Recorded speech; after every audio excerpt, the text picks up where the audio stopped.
Welcome to Sinister Heroes. I'm your host, Danny Iniquitous. Thank you for tuning in. If you're new to the channel, this is a channel about Dungeons and Dragons where we try and take a darker tone with everything we do here. So if you like edgy kind of content, definitely hit that like and subscribe button. A big thank you to our Patreon supporters. We love you guys. Thank you so much for supporting the channel. If you're interested in becoming a Patreon supporter, and I encourage you to do so, the link is in the description, as well as the link to our good friends at Critical Failures. It's a live stream game that we're a part of. We're a player in. It's on Wednesday nights. Check us out.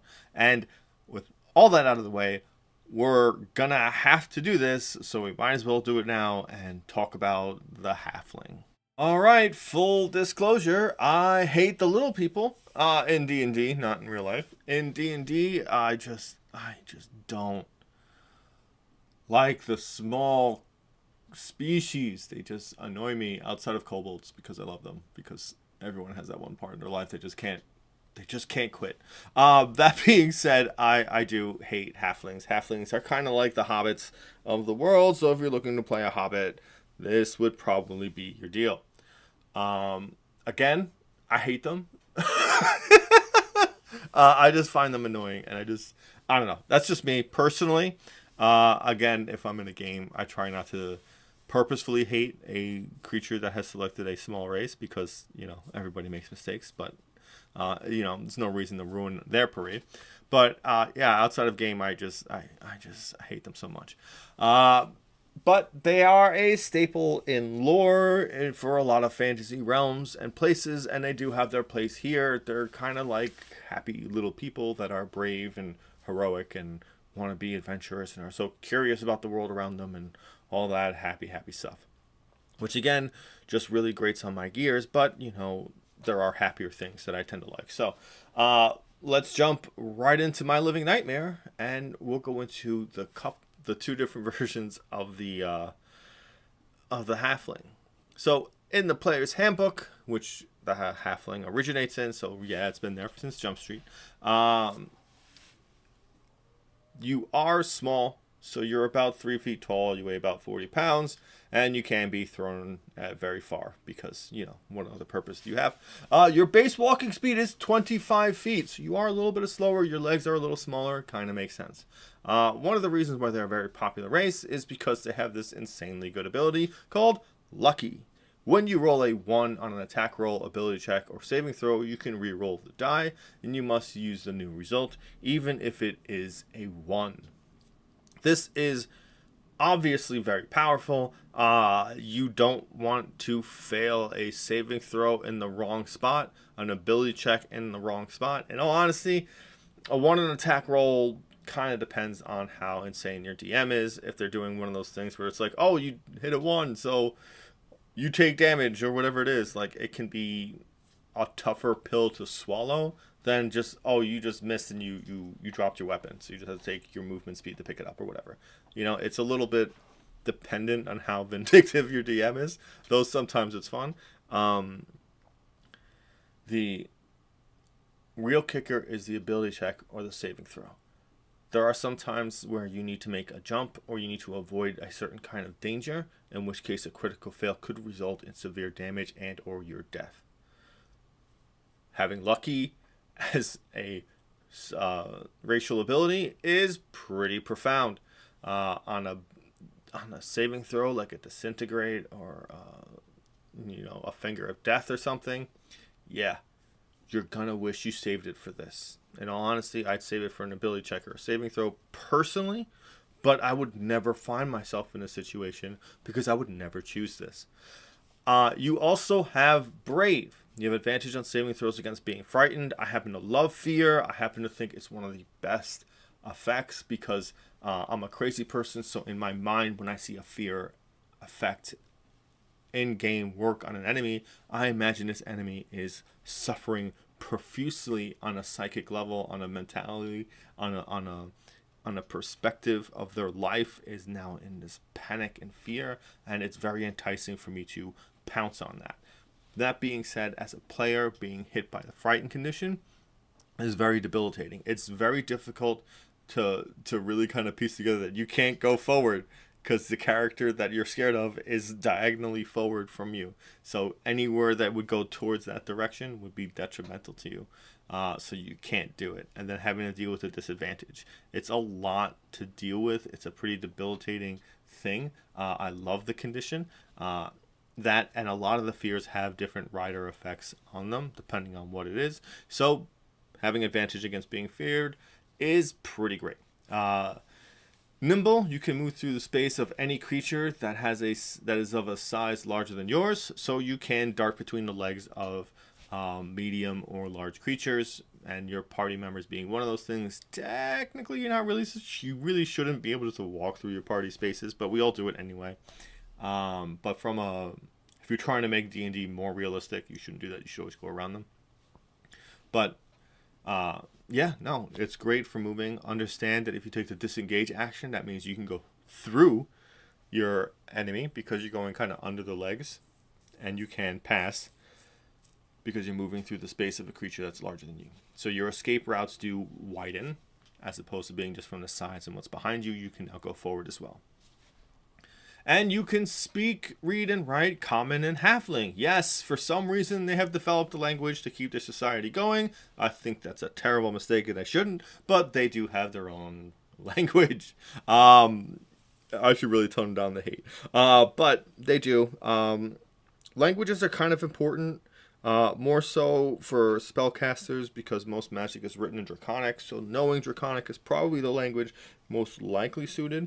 Having these languages in caves and ancient ruins and things like that is really an adventuring kind of value as opposed to any kind of real value outside of that.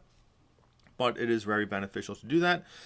Usually you want to leave languages tend to be a big bard thing, or maybe a wizard, or they have a spell or they have comprehend languages specifically to be able to compensate for that. But not having to use a spell and actually having the ability to do it regularly is a pretty good thing, and you probably consider picking up whenever you can a variety of different ones that kind of fit your setting. So with the Halfling, you get a choice of two different, three, including Sword Coast Adventures, types of Halflings that you can choose. So they all gain, at this point, they were giving you 2 to dexterity and then 1 to a different stat dependent on which subspecies you were. So you would, with Lightfoot, you would get Charisma +1, Stout, you get Constitution, and Ghostwise, you would get Wisdom. But with Tasha's, that kind of really doesn't change much, because you kind of pick your stats anyway. But as a Lightfoot, you do gain an additional ability. Your ability is naturally stealthy. You can attempt to hide even when you are only obscured by a creature that is at least one size larger than you. If you play Baldur's Gate 3, you greatly have your eyes open to what hide can do in combat, which is something even myself did not realize the potency of. As long as you can find a logical reason to make it happen, naturally stealthy, dip down behind one of your party members and you're good to go. Stout. You have advantage on saving throws against poison, and you have resistance to poison damage. You will kind of get poisoned depending on where you are. If you're in the jungles, if you're in Cholt, if you're doing Tomb of Annihilation, poisons are all over the place. If you're dealing with Yuan-Ti, poisons are all over the place. If you're dealing with Drow, poisons are all over the place. So it's something that having a resistance to can be beneficial. There's a lot of traps that deal poison damage. Having advantage on saving against being poisoned is also a pretty good benefit. There's a lot of spell effects that do have things along those lines. And finally, Ghostwise. You have an ability, this comes from Sword Coast Adventure, so this came out a little bit later, called Silent Speech. You can speak telepathically to any creature within 30 feet of you. The creature understands you only if the two of you share a language. You can speak telepathically in this way to one creature at a time. The only circumstances you need to meet is you need to share a language and be within 30 feet. Pretty great. It's beneficial in political espionage, heavy RP games, because speaking silently to each other can greatly share information and prep you for circumstances.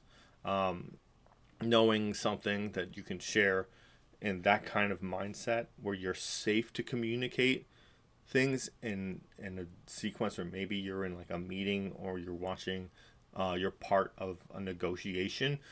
Hearing those things happen and being able to share opinions, maybe you're sitting on opposite sides of a room or something with someone that's really important. It's a great way to communicate with NPCs, not only your party. So understand that this value kind of increases depending on the kind of campaign you're in. More so in heavy role playing, or a lot of political intrigue, stuff like that is really going to give you a added bonus to having this. The only caveat is you have to be a halfling to have this ability. With all that said and done, we're going to bring this video to a close. Thank you, because I dislike the small folk of D&D. All my hatred aside, this is a strong subclass species. It is a very potent, usable in a multitude of scenarios. They are very common species in the world of D&D, so they can fall into any setting, anywhere. There's a lot of inspiration to draw from, so if you're kind of at a loss of like, what do I do with the halfling? There's like thousands and thousands of hours of information you can pull out just on halflings, just on Lord of the Rings, on anything going forwards and backwards in fantasy settings, hobbits, all that stuff. You are halflings. The interesting thing really is the abilities they get kind of build a character for you. You are brave. You are, you're nimble. You're stealthy. Like, it's so easy to pull ideas just from looking at the base abilities to really pull into a character that works really well. Obviously, they make great scouts and rogues and things like that because they're, stealthy little things that can hide behind other party members. There's a lot of options. There's a lot of benefits. There's a lot of strengths to them. My own personal bias aside, they are a good choice for any kind of character, and they're very simple to put in any campaign. That being said, we're going to bring this video to a close. If you've made it this far, definitely hit that like and subscribe button. If you also hate the small creatures of D&D, definitely consider becoming a Patreon supporter so I don't have to be alone in my hatred. And the link to that is in our description, as well as the link to our good friends at Critical Failures. Check us out. We play every Wednesday, and we are excited to kind of show you the madness we get involved in. With all that said and done, thank you for giving a spooky kid a chance.